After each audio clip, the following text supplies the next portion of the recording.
오늘 나눌 하나님의 말씀은 에베소서 4장 11절부터 16절까지입니다. 에베소서 4장 11절부터 16절까지. 화면을 보면서 그리고 성경을 보면서 교독하시고 마지막 16절은 함께 읽겠습니다. 제가 먼저 읽습니다. 그가 어떤 사람은 사도로, 어떤 사람은 선지자로, 어떤 사람은 복음 전하는 자로, 어떤 사람은 목사와 교사로 삼으셨으니 이는 성도를 온전하게 하여 봉사의 일을 하게 하며 그리스도의 몸을 세우려 하심이라. 우리가 다 하나님의 아들을 믿는 것과 아는 일에 하나가 되어 온전한 사람을 이루어 그리스도의 장성한 분량이 충만한 데까지 이르리니 이는 우리가 이제부터 어린아이가 되어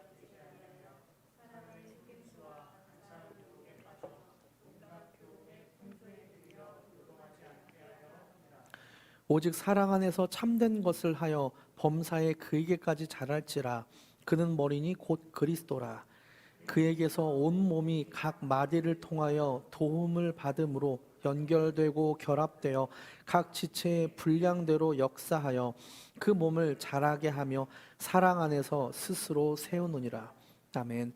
오늘은 에베소서 4장 11절부터 16절까지를 본문으로 사역을 통해 예수님까지 자라는 글로리교회, 사역을 통해 예수님까지 자라는 글로리교회라는 제목으로 말씀을 드리겠습니다.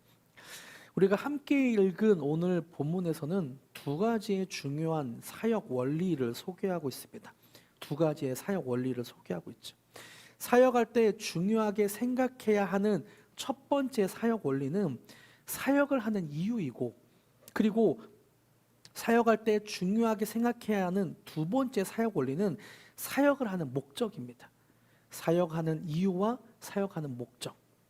저는 오늘 에베소서 4장 11절부터 16절까지를 본문으로 이 두 가지, 사역을 하는 이유와 사역을 하는 목적에 대해서 함께 말씀을 좀 나누고 싶습니다. 먼저 우선 우리는 이 사역이라는 단어를 좀 정의 내릴 필요가 있는데요. 여러분, 사역이 무엇입니까? 사역이라는 단어는 우리가 일상생활에서 많이 쓰지 않는 것 같아요.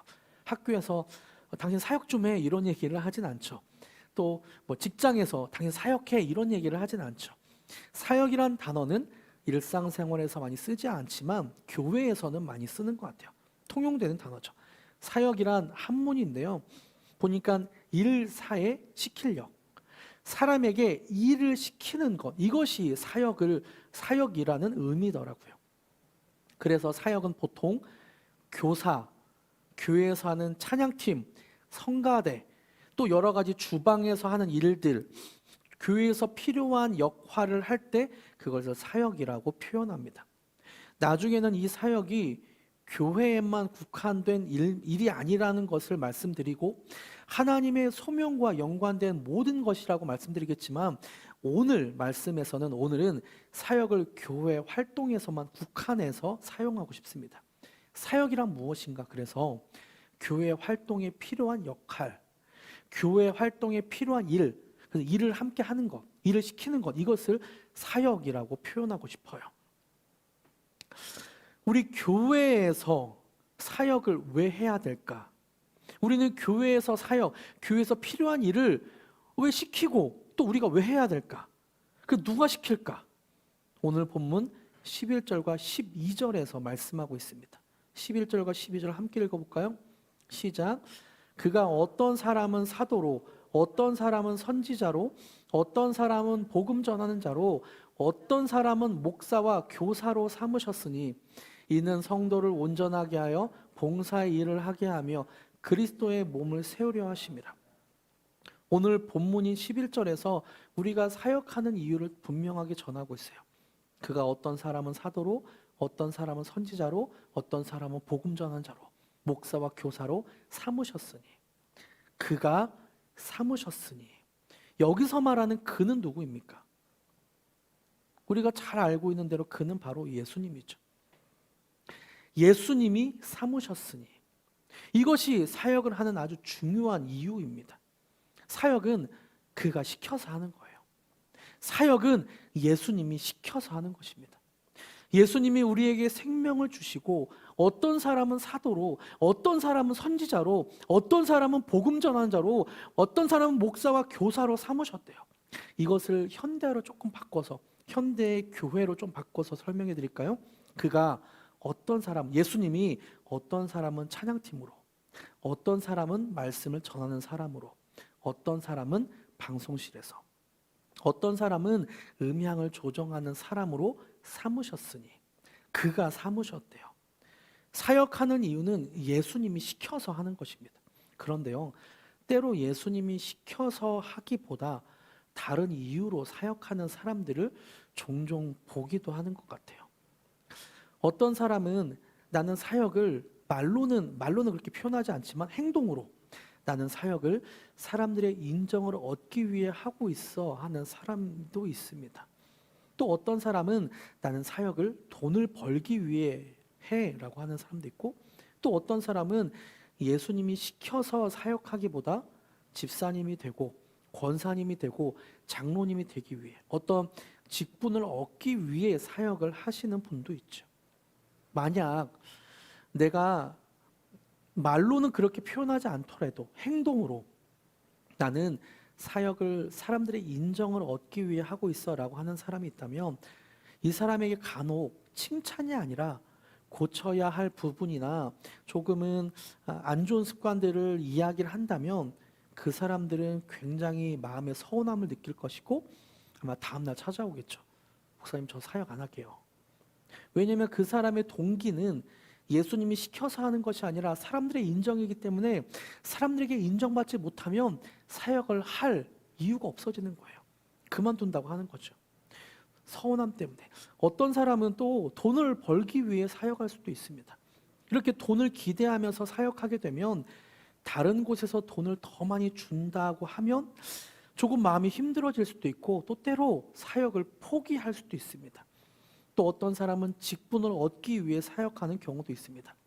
이런 사람에게 직분을 자기가 예상하는 그 타이밍에 직분을 주지 않는다면 굉장히 분노하고 내가 이렇게까지 사역했는데 내가 어떻게 사역했는데 라면서 다른 교회로 옮길 수도 있어요.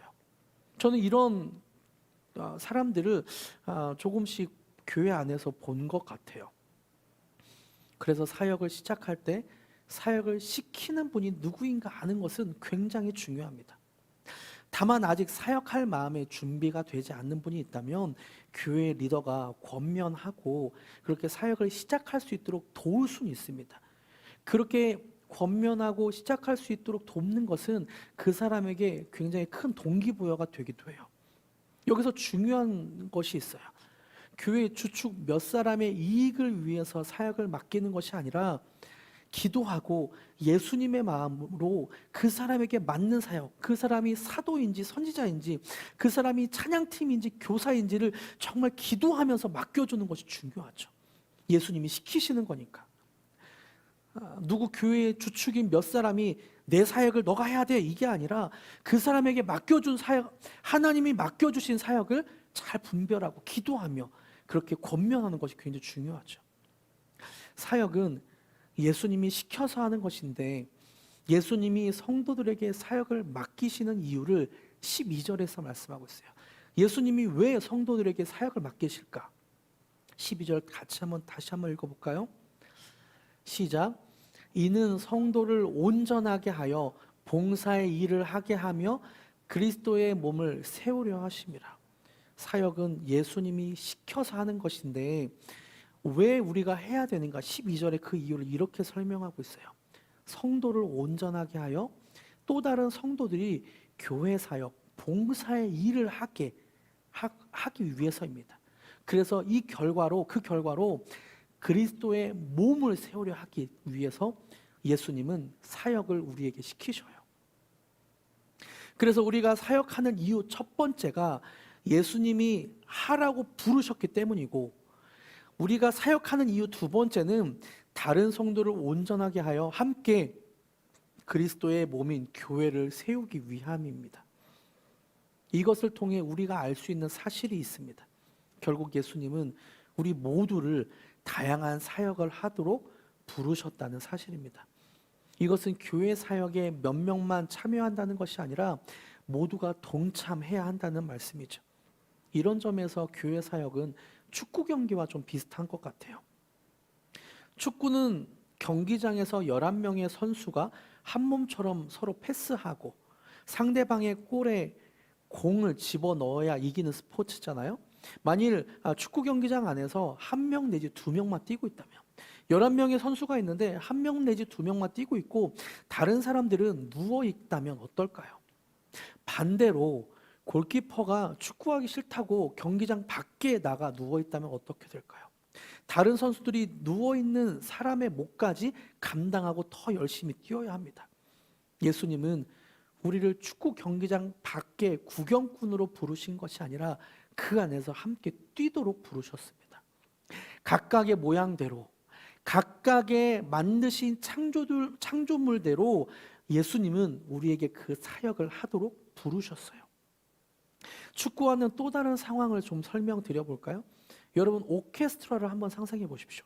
바이올린도 있고 비올라도 있고 첼로도 있고 플룻도 있고 트럼펫도 있고, 오케스트라에서 다른 악기들과 조화를 이루지 못하고 자기의 소리만, 트럼펫이 삐 막 계속 내고 있다면 어떻게 될까요?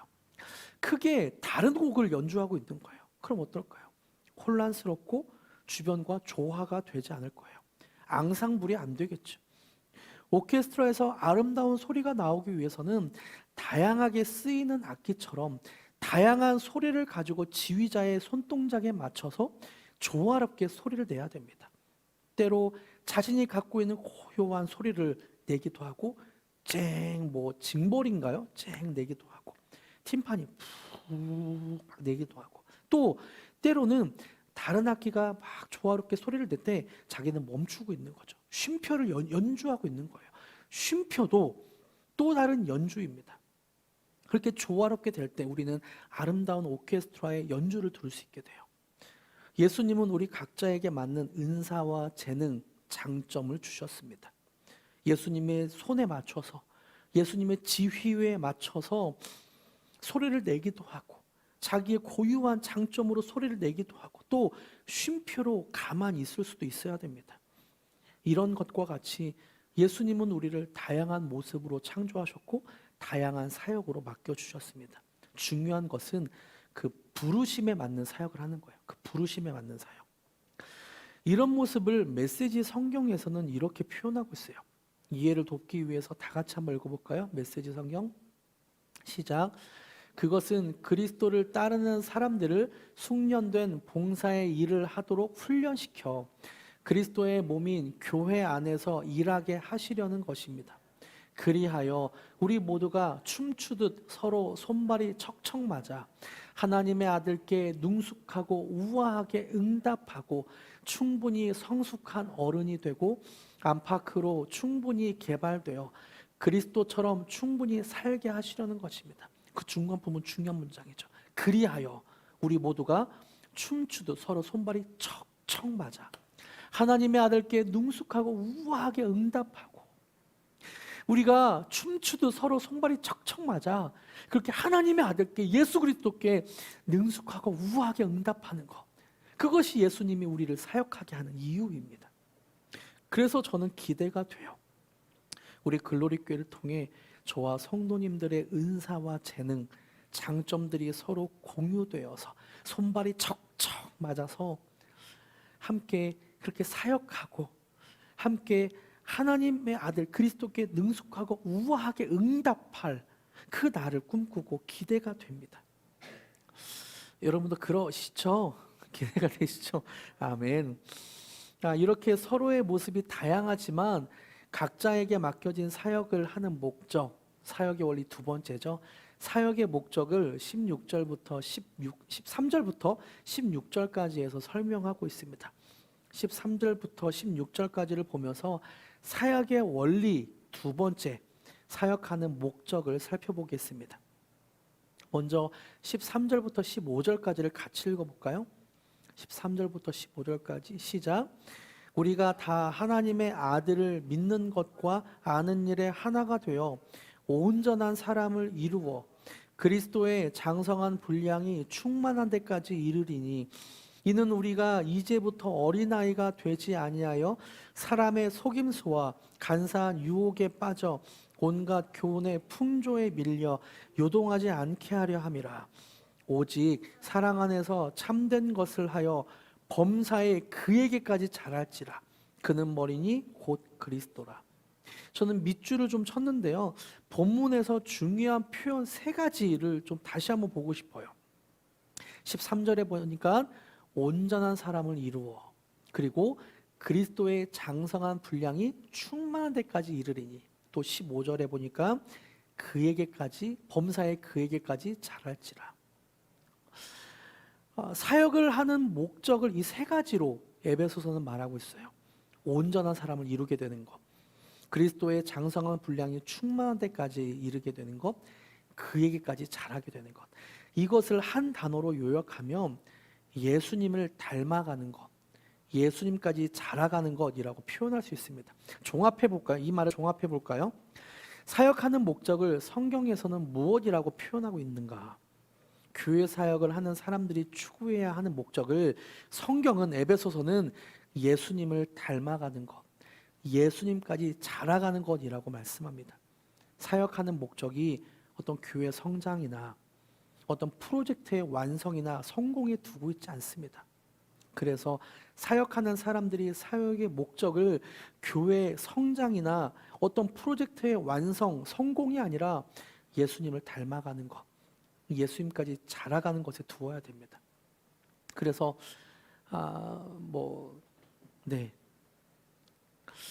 그래서 이렇게 목적을 두는 것은 굉장히 중요하죠. 왜냐하면 목적이 행동을 이끌어가기 때문이에요. 어느 사람이 내 인생의 목적은 돈이야, 나는 인생의 목적이 돈이야 라고 말한다면 그 사람은 돈을 벌기 위해 고민하고 또 돈을 벌기 위해 행동할 것입니다. 밤잠을 설쳐가면서 일을 하고 또 돈을 쌓고 모으기 위해서 돈을 쓰지 않으면서 노력할 거예요. 또 어느 기업체의 목적이 사원들을 건강하게 하는 것이다 라고 한다면 그 회사는 회사 내에 사원들의 건강을 위해서 헬스장을 마련할 거예요. 그리고 영양가 있는 식단을 짜서 식사를 제공하겠죠. 목적은 사람에게든 기업에게든 나아갈 방향을 설정하게 하고 행동하게 만듭니다. 우리가 사역을 하는 목적을 무엇이라고 성경은 말하고 있습니까? 분명하게 제시하고 있어요. 사역을 통해 온전한 사람을 이루어, 사역을 통해 그리스도의 장성한 분량이 충만한 데까지 이르리니, 사역을 통해 그에게까지 자랄지라. 사역을 통해 예수님까지 자라는 글로리 교회. 아멘.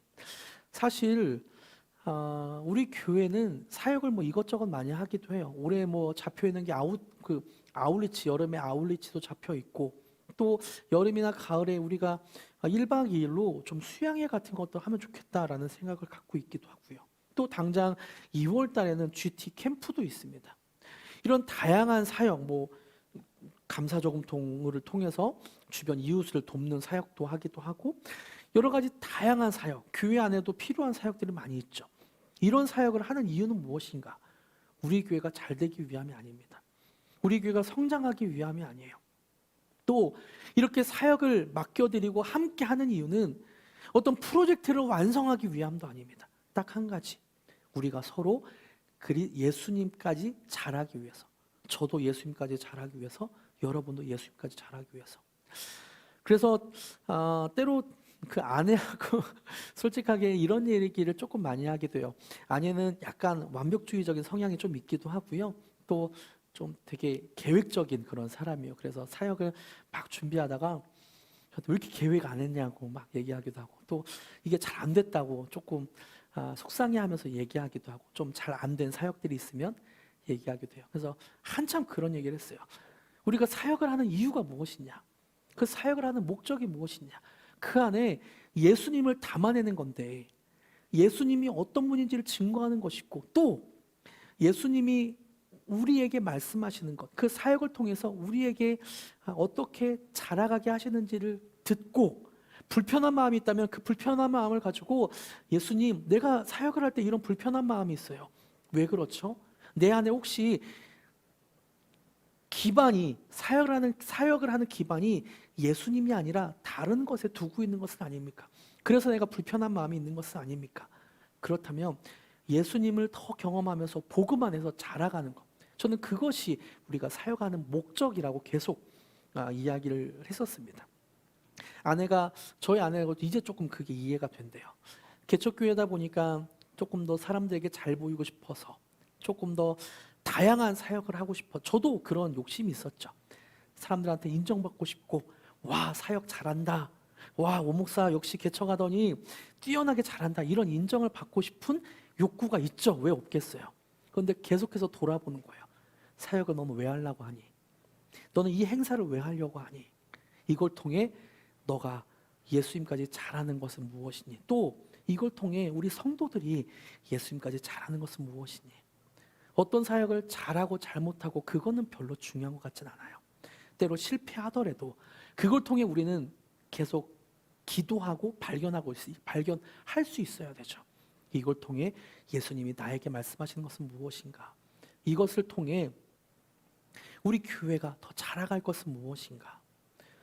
여러분, 사역을 하는 목적은 분명합니다. 예수님까지 자라기 위해서입니다. 할렐루야. 사실 하나님이 저에게 개척하라는 마음을 주셨을 때 저는 이런 기도를 했다고 지난주에도 말씀드렸죠. 하나님, 세상에 더군다나 한국이라는 나라에 수많은 교회들이 존재합니다. 그런데 제가 왜 또 다른 교회를 개척해야 하나요? 이런 기도를 하다가 이 기도가 조금 바뀌어서 제가 이렇게 기도하는 것을 발견하게 되었습니다. 하나님이 저를 통해 세우고 싶은 교회는 어떤 모습입니까? 하나님, 저를 통해 만들고 싶은 교회는 어떤 모습입니까? 그때 제 마음에 이런 질문들이 떠오르더라고요. 첫 번째, 구약에서 제사를, 신약에서 예배를 왜 드렸을까? 두 번째, 사역을 통해 하나님이 이루시고 싶은 것은 무엇인가? 세 번째, 저는 개인적으로 은사가 많으신 분들과 사역을 오래 했었고 또 은사가 많이 했었는데요. 은사가 많다고 또 어떤 영적인 현상을 좋아하고 많이 갈망한다고 영성 있는 것은 아닌 것 같더라고요. 건강한 신앙처럼 저는 보이지 않았습니다. 은사가 많고 막 기도하면 사람들이 쓰러지고 병이 낫고 이런 사람들이 영적인 현상을 좋아하고 모든 것을 영적인 현상으로 해석한다고 해도 건강한 신앙처럼 보이지 않더라고요. 그래서 하나님 앞에 그렇게 기도했어요. 하나님, 건강하지 않은 은사 사역들이 아니라 건강하게 하는 영성, 건강한 영성은 무엇입니까? 기도하면서 이 세 가지를 질문드렸어요. 구약에서 제사를, 또 신약에서 예배를 왜 드렸을까? 사역을 통해 하나님이 이루시고 싶은 것은 무엇인가? 건강한 영성은 무엇인가? 기도하면서 마음에 이런 질문들이 떠올랐고 이 질문들의 답을 성경을 통해 확인하면서 글로리 교회의 목적을 세웠습니다. 저는 하나님이 저를 통해 세우고 싶어하는 교회의 모습이라고 믿습니다. 우리 교회 사명 선언문 혹시 아세요? 같이 읽어볼까요? 시작. 글로리 교회는 예배를 통해 하나님을 경험하고 사역을 통해 예수님까지 자라가며 성령님을 통해 하나님의 성품으로 변화되는 공동체입니다. 그래서 글로리 교회는 예배를 왜 드리는가? 하나님을 경험하는 거죠.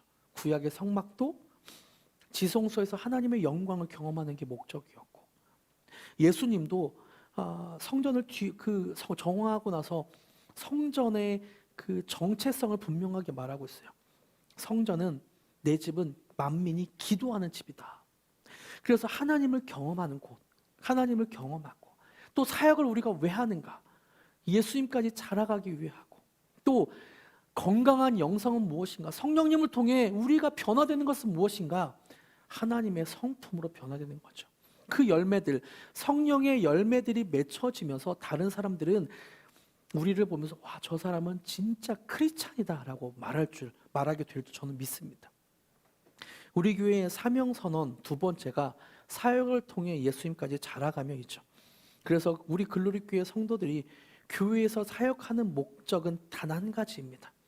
교회를 성장시키는 것이 아니고 어떤 엄청난 사역, 엄청 위대한 프로젝트를 완성하는 것이 아니고 저에게 칭찬받거나 사람들에게 인정받기 위함도 아닙니다. 우리 교회에서 사역하는 이유는 단 한 가지예요. 우리 모두가 예수님까지 자라가는 것입니다. 예수님을 닮아가는 것이에요. 자라가십시오. 닮아가십시오. 할렐루야. 저는 이렇게 사역하는 사람들을 통해 하나님이 일하신다고 믿습니다. 하나님이 사역을 맡겨주셨고 예수님이 사역하는 이유를 주시고 또 사역의 목적에 합당하게 이렇게 사역한다면 하나님이 일하신다라고 저는 믿어요. 이렇게 사역하는 사람들을 통해 세상에 하나님의 능력과 위력을 나타내신다고 저는 믿습니다.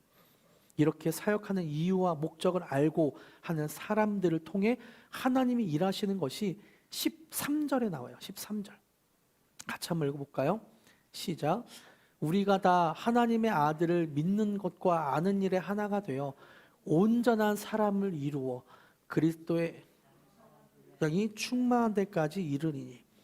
성경은 사역하는 목적이 어떤 성공이나 사람들의 안정을 위한 것이 아니라 우리가 다 하나님의 아들을 믿는 것과 아들을 아는 일을 위한 것이라고 말합니다. 그리고 이렇게 될 때 어떻게 되는가? 온전한 사람이 되고 우리가 그리스도의 장성한 분량이 충만될까? 그러니까 온전한 사람이 되어서 그리스도의 장성한 분량이 충만한 데까지 이른대요. 여러분, 그리스도의 장성한 분량이 충만한 상태는 어떤 것인가? 충만한 상태를 헬라어로는 플레로마라고 쓰고 있고 의미는 채우는 것, 충만이라고 표현합니다. 이 충만한 상태는 더 이상 채울 수 없을 정도로 가득한 상태를 표현한 단어죠. 충만하다라는 단어를 영어 성경으로 보니까 fullness라고 쓰고 있더라고요. fullness. 가득 차서 무언가 더 채울 수 없는 거예요. 이것을 충만이라고 표현하고 있습니다. 근데 저는 하나님의 사역 원리, 하나님의 능력을 나타내시는 원리를 보니까 이 fullness보다 overflow라는 단어가 더 정확하게 표현되는 것 같아요. overflow, 넘치다라는 뜻이죠. 왜냐하면 하나님의 사역 원리는 충만해서 가득 찬 것을 넘어 주변에 흘러 넘치게 되기 때문입니다. 하나님의 사역 원리로 소개하고 있는 또 충만이라는 단어를 똑같이 쓴 에베소서 1장 22절과 23절을 한번 보세요. 충만이라는 단어를 어떻게 쓰나? 제가 읽어드릴게요.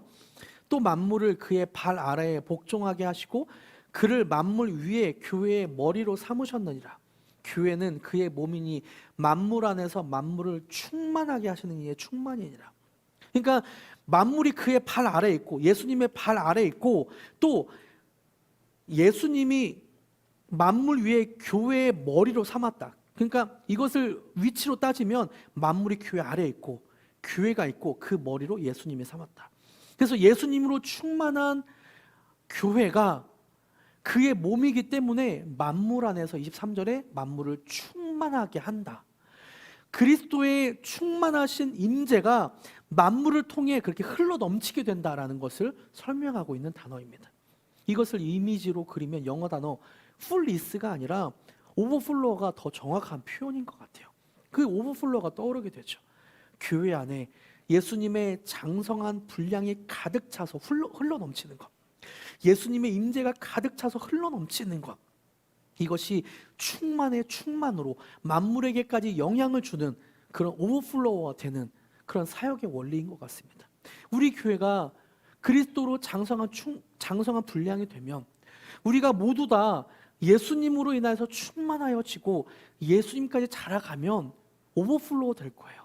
다른 사람들에게 그리스도가 어떤 분인지, 예수님이 어떤 분인지, 와, 복음으로 살아가는 사람들은 저렇게 아름답구나, 능력 있구나 라는 것들이 증거가 될 것이라고 저는 믿습니다. 말씀을 맺겠습니다. 이렇게 그리스도로 충만했던 사람을 소개하면서 말씀을 맺고 싶어요. 그리스도로 충만했던 사람, 그리스도로 충만한 교회를 꿈꾸며 그런 교회를 세웠던 베드로입니다.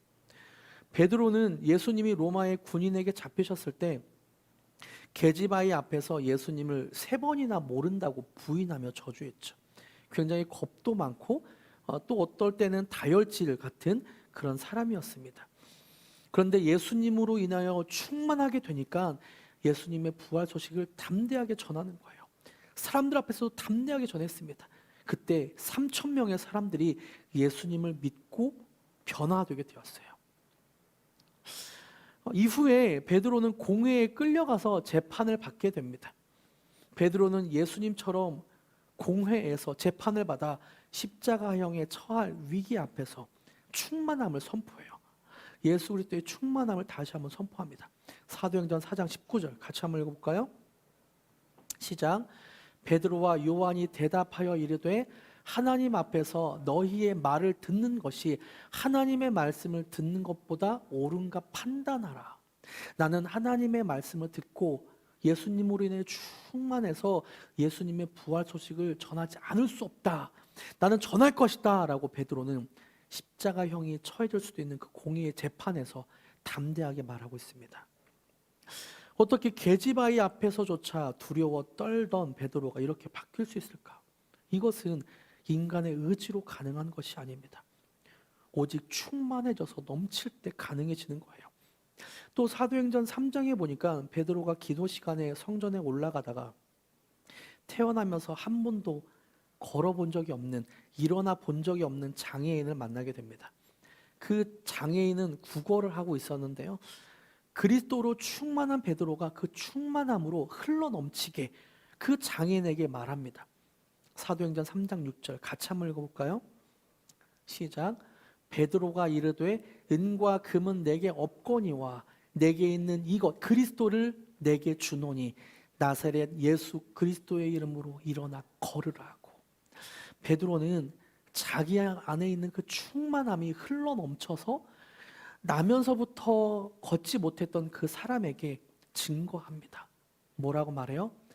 내게 은과 금은 내게 없거니와 내게 있는 이것을 너에게 전달한다. 나사렛 예수 그리스도의 이름으로 일어나 걸어라. 이것이 충만입니다.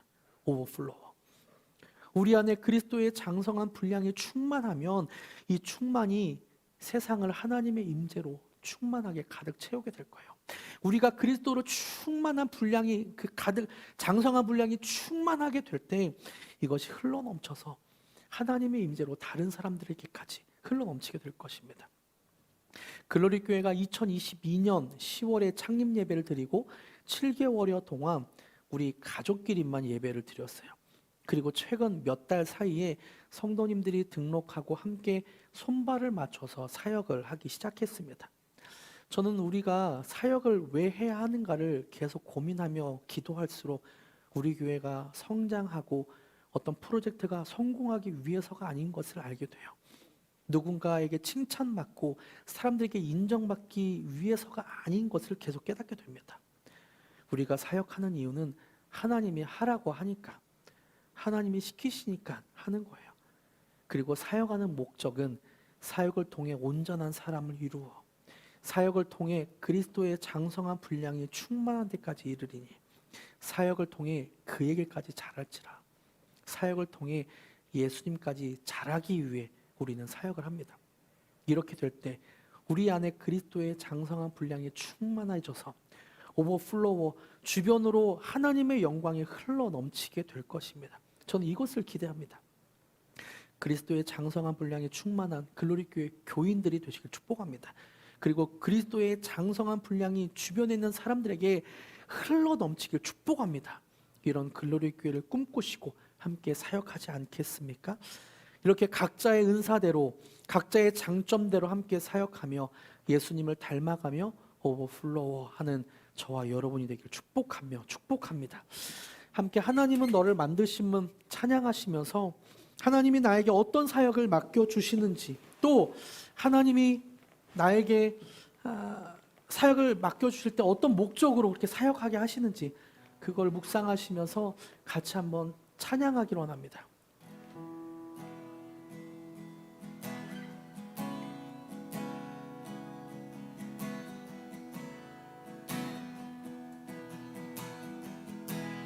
하나님은 너를 만드신 분, 너를 가장 많이 알고 계시며 하나님은 너를 너를 만드신 분, 너를 가장 깊이 이해하신단다. 하나님은 너를 지키시는 분, 너를 절대 포기하지 않으며, 하나님은 너를 지키시는 분, 너를 쉬지 않고 지켜보신단다. 그의 생각 셀 수 없고 그의 자비 무궁하며 그의 성실 날마다 새롭고 그의 사랑 끝이. 다시 한번, 하나님은 너를 만드신 분, 하나님은 너를 만드신 분, 너를 가장 많이 알고 계시며, 하나님은 너를 만드신 분, 너를 가장 깊이. 하나님은 너를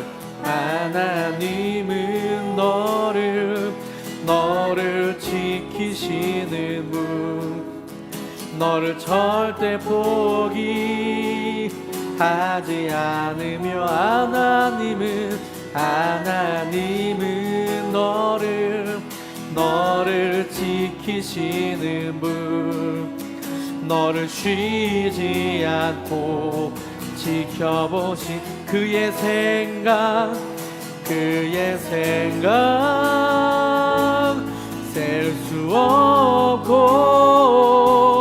그의 자비 무궁하며 그의 성실 날마다 새롭고 그의 사랑 끝이 없다. 그의 생각 셀 수 없고 그의 생각 셀 수 없고 그의 자비 무궁하며 그의 성실 날마다 새롭고 그의 사랑 끝이 없단다. 그의 사랑 끝이 없단다. 그의 사랑 끝이 없단다. 그의 사랑 끝이 없단다. 함께 1분간만 같이 기도하고 싶습니다. 함께 1분간 기도할 때, 하나님, 나에게 시키시는 일이 무엇입니까? 나에게 시키실 사역이 무엇입니까? 그거를 질문하며 좀 기도했으면 좋겠고요. 또 혹시나 사역하는 목적이 그리스도까지 자라가기 위함이 아니라 다른 목적들이 있고 사역을 하면서 불편한 마음들이 있다면 그 마음을 예수님께 드립시다. 그리고 하나님, 예수님, 내 마음을 주님이 다스려 주시고 예수님까지 자랄 수 있도록 나를 도와주시옵소서. 그렇게 함께 1분간 같이 기도합시다. 기도하시겠습니다. 하나님, 우리가 주님 앞에 나아갑니다. 하나님의 은혜를 갈망하며 주님을 사모하며 나아갑니다. 하나님, 우리가 사역을 하는 이유가 무엇입니까? 하나님, 우리가 사역을 하는 이유, 그리고 사역을 하는 목적이 무엇입니까? 예수님이 시키신 것들을 할 수 있도록 주님 도와주시옵고, 주님의 음성들을 우리가 들을 수 있도록 주님 도와주시옵고, 그리고 뿐만 아니라 사역을 하는 목적이 예수님까지 자랄 수 있도록 주님 우리를 도와주시고 지켜주시옵소서. 우리는 죄인입니다. 날마다 죄를 지을 수밖에 없고 세상에 살아가면서 그런 유혹과 어둠에 빠질 수밖에 없습니다. 이런 우리를 빛으로 인도하여 주시옵고 예수님까지 자랄 수 있도록 도와주시옵소서. 하나님, 우리가 함께 사역하는 이유와 목적에 대해서 말씀을 나눴고, 하나님이 우리에게 사역을 어떤 것을 시키시는지, 또 우리의 동기가, 사역의 동기가 무엇인지를 살펴보았습니다. 하나님, 우리를 사용하여 주시옵소서. 하나님, 우리에게 사역을 맡겨 주시옵소서. 그래서 그 사역을 통해서 하나님을 증거하고 하나님의 위대하심을 알 수 있도록 좀 도와주시옵소서. 뿐만 아니라 그 사역을 통해서 우리가 자라가기를 원합니다. 예수 그리스도의 장성한 분량이 충만한 데까지 이르기를 간절히 간구합니다. 주님, 우리가 혹시나 어둠 때문에, 죄 때문에 마음이 사역을 하면서 불편하고 복음 안에서 사역을 하지 않아서 이렇게 어지러운 마음들이 있다면 주님 도와주시옵소서. 복음 안에서 다시 한번 새롭게 될 수 있도록 주님 축복하여 주시옵소서. 그렇게 행하실 주님을 찬양하며 예수님의 이름으로 기도드립니다. 아멘.